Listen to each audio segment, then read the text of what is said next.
All right. Hello, everybody. This is Laura Danger, and who are you? I am Crystal Britt today. Today we're feeling very much Crystal Britt. All right. We are two Fair Play facilitators. Crystal's your favorite online therapist. I am maybe your favorite Righteous Rage loudmouth. Uh, You're um, everybody's favorite home wrecker for homemakers. there you go. So this is Time to Lean. This is a space where you send us your questions, you air your dirty laundry, and we help you clean up your shit. Um, we're going to be talking about, your issues. Send us a DM, a voice note, but we're also going to be talking about the social constructs that got us where we are today, and probably what brought you to us, or why somebody sent you this podcast to listen to. For sure. So What am please, I something missing, we would love to Crystal? discuss. I think that's it. I feel like this is a space that a lot of people are looking for, where it's more or less like an interactive discussion around, kind of the whole thing, like approaching where we're at today and kind of like the dynamics that partners face all the time in long-term relationships and with managing a household. And then also, like you said, the bird's eye view of like what have we grown up understanding? What do we understand now about the relation? What have we taken in to assume about relationships based on like what we learned or the families that we came from, and kind of sorting through all of that. Nailed it. I'm so excited. Me too. Um, I'm super pumped. so, this is your intro to us. Crystal and I are both, on social media. And so we consume a lot of social media. And I know, a question that I get a lot for me is how did you how did you get to start talking about these things? How did you come to be interested in domestic labor? Or like how did you get your platform? And so I'm going to ask you, Crystal, what brought you to talk about these issues? Yeah, so effectively my own marriage did. I was a stay-at-home mom for 8 years, and when I say stay-at-home mom, I mean I worked and side hustled and did a lot of like extra outside things with my kids. But so I was never like completely at home, but I was responsible for all of the household things. And my husband and I like feel like we have a pretty, and back then did have like a pretty like egalitarian, which is like just a fancy way of saying like we felt like we had pretty well balanced outside of like gender roles, what we did in the house. But I would tell people, and I worked with a lot of moms in the stuff that I did outside the home. And so what I would tell them is like, don't you guys ever just feel like you're just like carrying everything? I specifically remember asking my husband about, should do you think we should get a camcorder? And he was like, well, I don't know. And I was like, okay, I can't be responsible for like the baby, the toddler, the house. Like, why am I the holder of family history also? Like, it was a breaking point for me. And it turned into like a huge argument. And so, Fair Play, I was introduced to many years later, but she gave words to mental load that I had never understood. And this was pre COVID.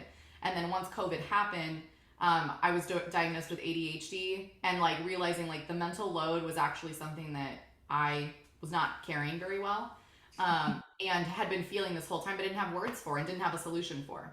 So when I was introduced to Fair Play, I think probably through social media, just like book recommendation from someone I followed, I was like, oh my God, I can't believe there's a language that exists for this and that there's like a solution that isn't go to Pinterest and like find more, pins to add to your mom hacks board. You know what I mean?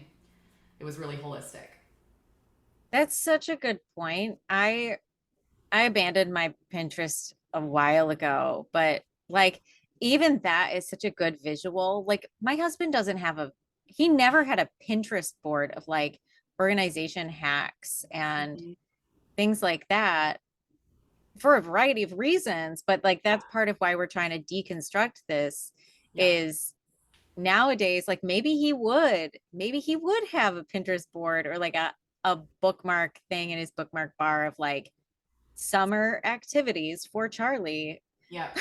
Yeah, right? Like it's a totally different dynamic and take, right? Like figuring out what would like work for him as a learner as opposed to being like, "Oh no, I would never." No, that's like that's what my wife does. Right? It's a very Right. different yeah, like perspective on it now for sure after like fair play and after like having all that additional information, right? Yeah. Yeah. Yeah. So I'm a part of this like online book report thing.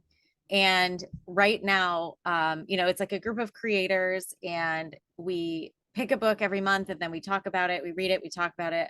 The one that is this month is Liz Plank's For the Love of Men. And I know, Crystal, you and I have read some Bell Hooks, which is obviously Liz Plank like refers to Bell Hooks Yeah. it many times in the book. For the Love of Men is a really good like intro, I was very gonna say starter, yeah. yeah. Have you read it?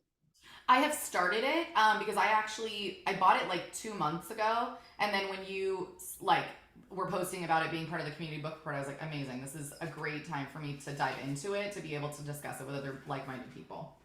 Yeah. I think it's very approachable. She's really clear. But she says this one line in it that was just like so powerful to me, which is, we don't see men as caregivers. Mm, mm-hmm. And I think part of why we are here to talk about this is like, I know men are Yeah. men are incredible caregivers, like Mm-hmm. really brilliant and bring it's really too bad that Yeah. socially we have rounded down your role in a partnership based on your gender. Yeah, absolutely. Yeah, I totally agree. Because I think there are some things, I mean, and I think a lot of people in marriages where, or partnerships where it feels very equal already, right? Like have more of an idea of that. But also in partnerships where that it may not feel as equal, you know that there are specific times where like, the kids love to play with their dad, right? Where it's like, oh no, like I don't want mom, I want to play this specific game with dad. Like this is what I do with dad. And so only having that, when my oldest was really little, it was like dadder day, right? Where it was like you Mhm. spend Saturday with dad so that mom can have her like alone time.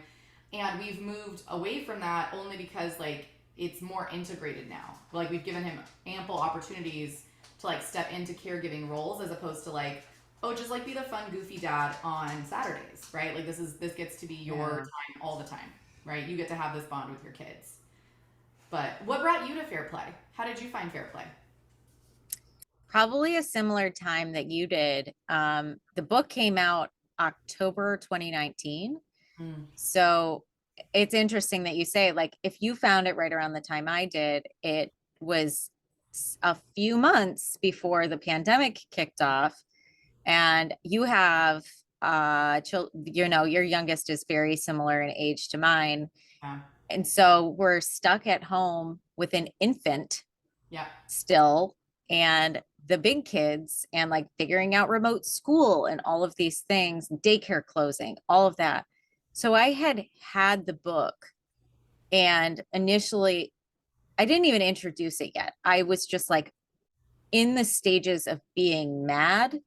yeah, yeah, I read it and I was mad and I was mad at my husband, but not for the reason yeah, like I was mad that I didn't know what was going on and couldn't verbalize it. And sure. in the book, you know, Eve talks about like the idea of the helper, like Mm-hmm. having a very active partner at home prior to having the language of fair play was still too much. Yeah, yeah, Having an active, engaged partner who was constantly like, how can I help? I want to support you. Well, what? And me still being mad. Like yes, that was what was going on in my household. And when we started during the pandemic, like, okay, tired of arguing about this. Let's put our energy into actually implementing this system. That's when we saw this shift in mental load and actually empowering each other. mm-hmm. And so I didn't even start talking about that. Like that was a huge change and a wonderful aspect of how our dynamic changed. But um I started talking about it like roundabout ways. Mm-hmm. online, and once like people were in my comment section like, but how do you find that? Because I was like, everyone deserves an equal partnership, and I'm like talking Yeah. about my equal partnership, Yeah. and people are like, the whole you get that on Amazon. Yeah. And I was Exactly. like, no, I read this book. Yeah.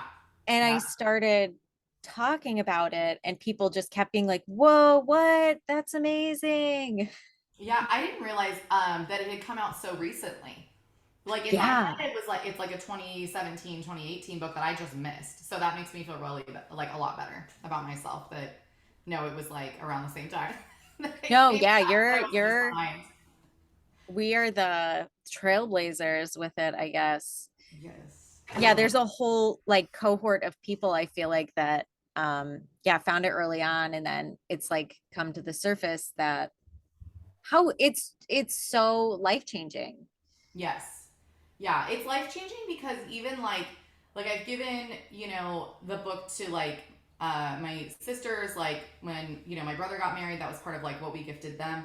And part of that part of the most impactful I think part of it is realizing because most of the relationships that I'm around that I hear like with clients or friends or family or whatever, it's mostly male female relationships where the man really really wants to help, the male partner Mhm. really wants to help and will say multiple times a day, what do you need me to do, how can I help, what is it that you need me to take over, how can I support you, and the woman is mostly like, I don't know, but if you ask me that one more time I'm going to punch you in your face, right? Right, right. Like you continuing to ask me is triggering me over and over and over again, which then creates this like push pull dynamic that's infuriating for both of you because one of you really needs help, the other one really wants to provide the help, and nobody has a structure and doesn't have the brain space to be like, oh, well, let me sit down and make you a list because that's definitely not going to make me crazier, right? Like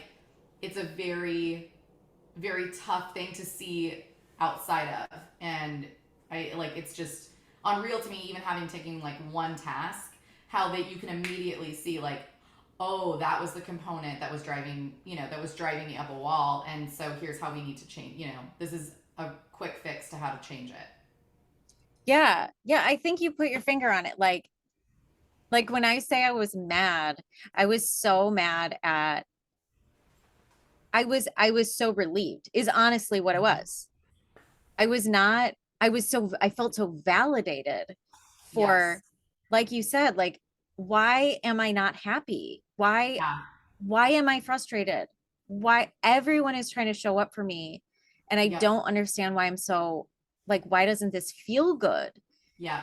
And Yeah. when I got the words for it, and okay, what the heck is fair play? Like, what are we talking about? What is the life-changing magic that like made everybody feel empowered at home? Why are we here being like, yay, equality, egalitarian, woo?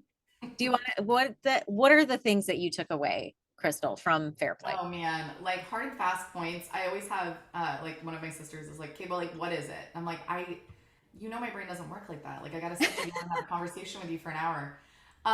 So effectively it's taking domestic labor that would typically fall under like whoever the primary caregiver is, right? There's usually one who like takes care of school, if you have kids, takes care of school things, takes care of diapers, takes care of, making meals, groceries, those kinds of things that take to run a household. And then typically the other partner is the one that like brings home the money or works, right? Like, or if you both work, right? They just like don't really have anything to do with that realm. And so it takes all of those domestic labor tasks, gives them to you so you can outline them in a clear, like structured way, which was part of why my partner loved it because it was a system, right? It was a very clear expectation. There wasn't any like withholding, like secret expectations or like the way I do it back here, right? That system addresses all of that and then gives you both your humanity back by also like as you're discussing these tasks, right? Like that as a therapist, that was my favorite part of it was like, hey, if I'm washing the, linens, my partner once told me when I come in here and like if the linens aren't put back on the bed, like even if they're not like made, if they're not back in here, it reminds me of this thing that happened when I would go to a friend's house when I was little and it made me feel unsafe. It made me feel like uncomfortable, like I didn't belong. And I was like, I can totally hear that that's not just you like bitching about how I don't have the laundry dry, right? Like it becomes a different, it gives me that human perspective back on him as opposed to assuming he's just complaining to, pick at me. So I think that's essentially like the biggest part of it, the domestic labor task, dividing of that, and giving you another way to clearly see your partner in a way that facilitates intimacy, honestly. Yeah, that's a good way to put it. Um, yeah, and like I feel it's interesting we come from different angles at this. Like my husband has his own small business, and then I get now it turned into a full, like very interesting career. Mm-hmm. But for a while, I worked full time. I never intended to be home with my kids as the primary care provider. Mm-hmm. And I went back to work like pretty quickly because I was a teacher and I had unpaid summer. And then it's Yeah. not like you can come back easily Yeah. mid-year. Yeah. I was just like, okay, I guess when the This is first day of what we school is, do. I have to go back. Yeah. And because of the way that parental leave is structured in America, and because we had neither of us had any paid leave, Yeah. we basically it was like, I'm going to take on the majority of the new care tasks when I have a baby, Right. and then I'm going to go back to work, and I'm going to have certain hours that are going to conflict with your certain hours. And just because of us being completely underwater, it Mm-hmm. and me being home more, even though he Mm-hmm. was like, it fell to me despite Yeah. everybody's best efforts. Yeah. And I think that the important part that Fair Play addresses is, even though my husband hopped in the Mm-hmm. second he was home and was like you said, like, how can I help? And then Mm-hmm. I'd like give him a list of things and then he would do them. Right. I What Fair Play gave me was like, I don't like, I'm bossing you around. I'm making all Mm-hmm. of these family decisions without your input because I'm underwater and I can't Yeah. pause to be like, I don't know. What do you want to do about daycare? I'm just going to do it because I don't have time to text you about it. And instead of being like, you're an incredible, capable, and caring partner, why don't you do the research and then come to me with it? Yeah. Yeah.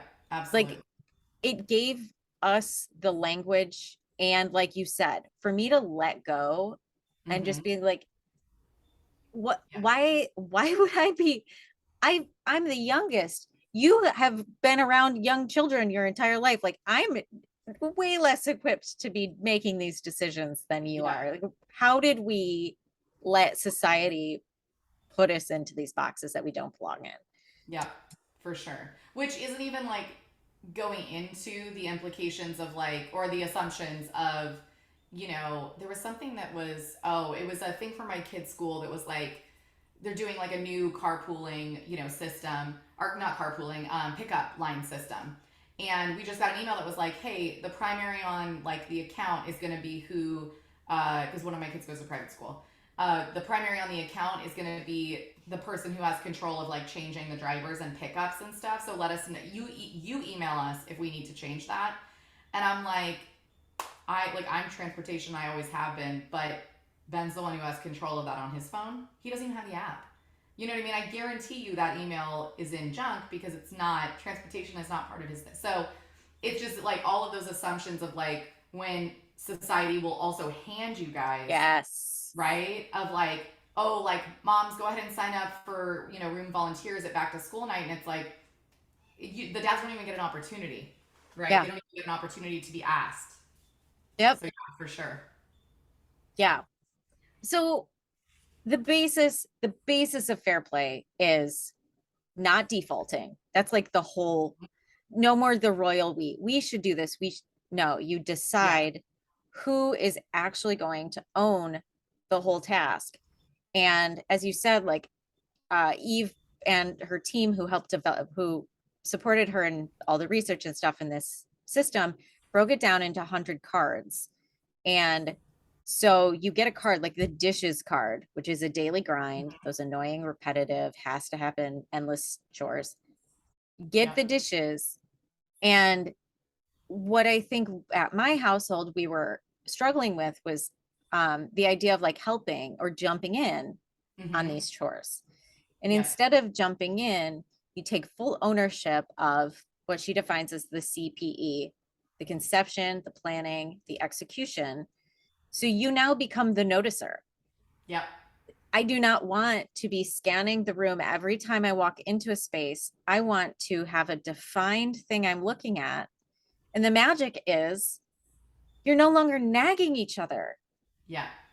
Yep. It's like, no, I know my role, Yep. and that is my role, and I will fulfill my role, and I will leave you, my trusting, loving partner, to Mm-hmm. be a capable and wonderful individual that you are. And I'm going to leave you the fuck alone. Yeah. To be a grown up and to own what you have taken responsibility for, right? Yeah. It's trust, right? Which is where a lot of people, I think you get a lot of comments and a lot of DMs of like, but what if like my partner's unwilling? Or like, what do I do if they don't do what they're supposed to be doing? Mm-hmm. Right? Like, cause I like even myself, right? It was really hard. The first time we sat down to do fair play and sat the cards out, the second card we drew was medical for the kids. And he goes, "Oh, I'll take that." And I was like, "Do you have our insurance login? Do you have like a login for our insurance?" And he was like, "No, but I'll figure it." And I was like, "Okay, we're gonna table this because I'm already getting pissed off. So like we're gonna put Uh-huh. it to the side."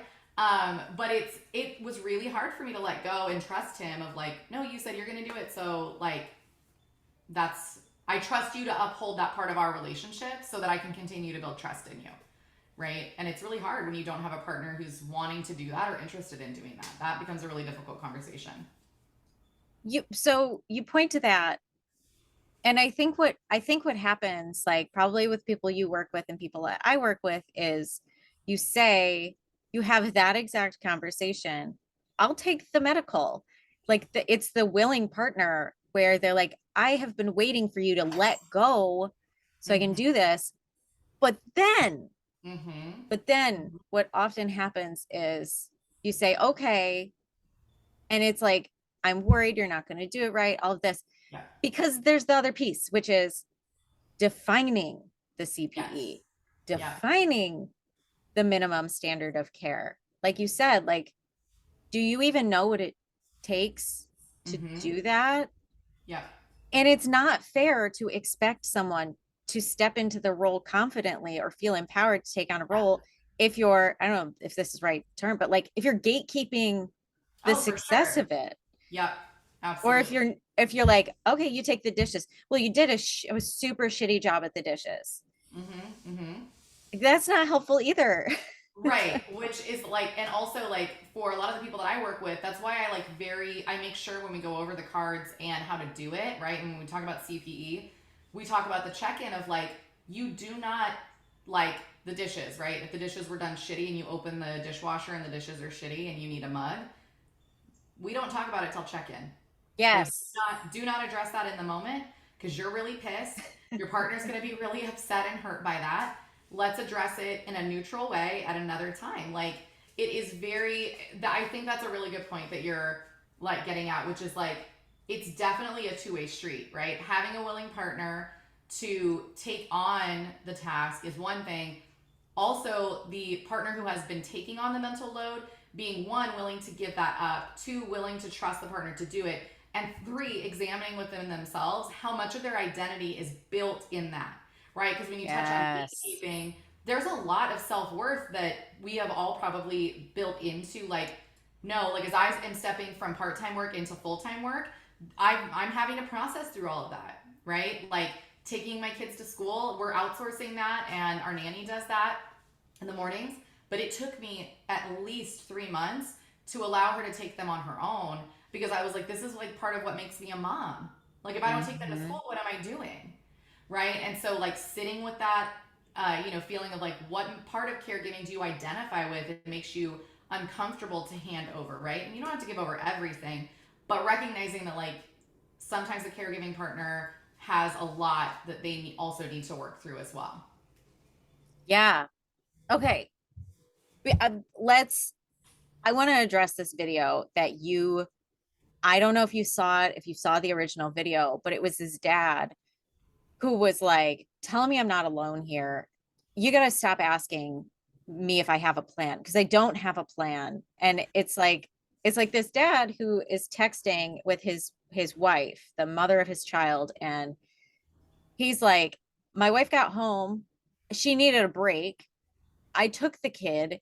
And like I got a text an hour later where she was like, or not even an hour later, I got a text and she's like, "Where did you go?" Blah, blah, blah. And he's like, "I took my kid to throw rocks in the river and then I fed him pizza. We had a really great day." Mhm. And to me, like it was such a good example of, okay.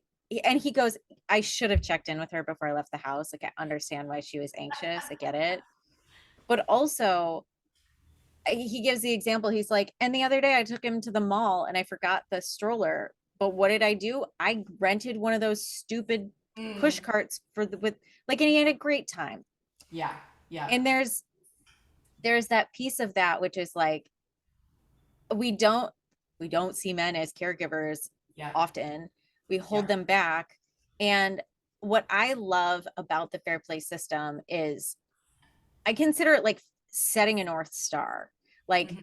sitting Yes. down and aligning your values with your partner and saying, this came up when I was in like deep, nasty depression about a year ago, where I tied my identity to what I fed my kids and how I showed up for them. And when I finally came to my husband, I was like, "I am struggling so much because I'm like not feeding the kids the kind of food I want them to have and all this." Um, and he was like, "I never expected that from you."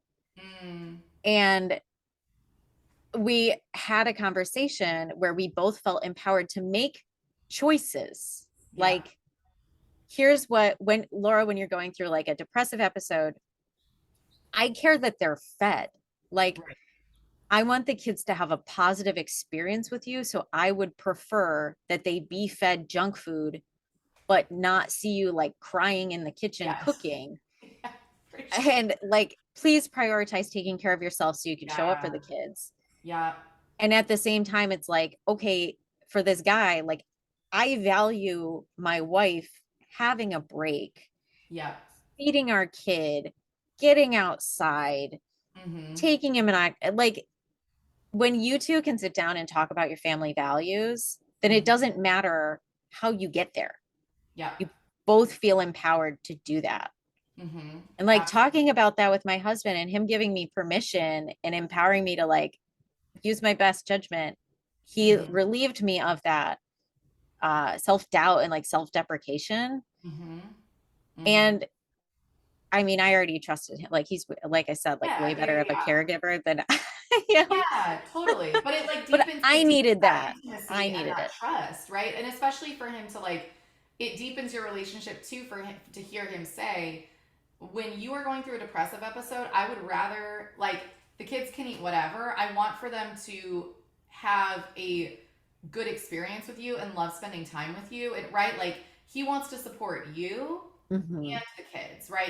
It's not this like judgmental top down of like, Laura, why can't you like figure out what you're doing, right? Or like just why is it, or even why does this bother you so much, right? To meet you where Right. you're at, yeah, is He like, didn't say, he didn't say, "I don't care." yep, yep, We, absolutely, it facilitates these conversations. Yeah. Like the whole point is to feel empowered and trusted. And mhm, yep, because when we set up this, when you put yourself into a box yep, based on your gender, and this shows yep, up in queer partnerships too, yes, definitely, when you let society's expectations sit on you, assume your partner's roles, or when mhm, I assumed his expectation of me, yes, yep, and like in the video we talked about, the guy was like, "I don't have a plan." And I challenged him in the videos that I responded with, like, "No, you two have a plan hmm, because your family values yes. are that's your North Star."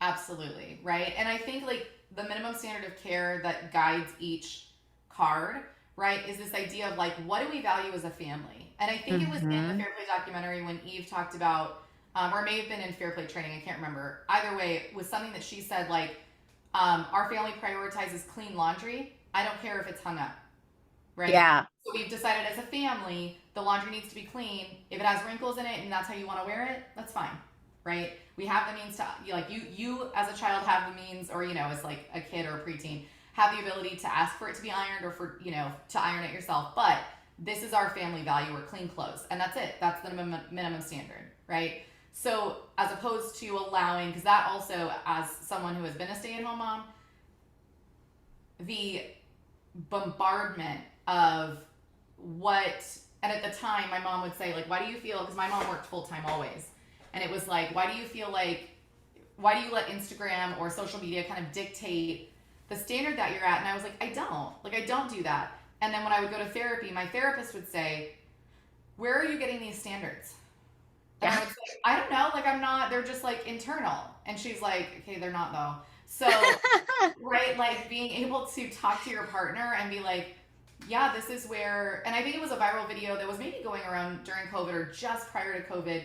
I'm gonna forget the author's name, but he's written a few books, self-helpy. But he was talking about how in the 80s you only had to compare yourself to the moms on this cul-de-sac, Yeah. right? And now we have like an unlimited number of women, or caregivers, primary caregivers to compare ourselves to, and it's not fair, right? It's killing us. So being able to meet with your partner who, to your point, probably does not have anywhere near the expectation you have of yourself, making that known, is really important. And if they do have crazy high expectations of you, and there's emotional withdrawal or abandonment when you don't meet those, like that's a really important conversation to have, in terms of emotional manipulation and like other situations that are not okay, that are definitely not okay. That, let's end there, because Yeah. we come along with us on our podcast journey. We are essentially going to be taking your questions, your comments, placing them against social expectations, broader conversations about the world, and trying to dig into the nuance of situations like that, like the unwilling partner, when you are unwilling to let go of things. And hopefully we can bring our own experience, our experience with our clients, or with our friends and family, and anonymously, of course, but send us, professionally and anonymously. Send us Yeah. your questions and comments and voice notes. We're going to put all of that in the episode notes, and you can find us on Instagram. What else, Chris? What am I missing? I think that's it. Feel free to DM us on the podcast Instagram, or DM each of us individually, and just make sure that we it's addressed to like this. Hey, this is a question for the Fair Play podcast, so that we can address it. We're really looking forward, because all of you are asking the same questions, right? It's like typically the same questions, just different shades of it. So we're happy to be able to have this realm to be able to discuss it together and help come up with solutions, hopefully. That's right. It's our tagline, right? Give us Yep. your dirty laundry. We'll help you clean up your And shit. we'll help you clean up your shit. Nailed All it. right. See you soon.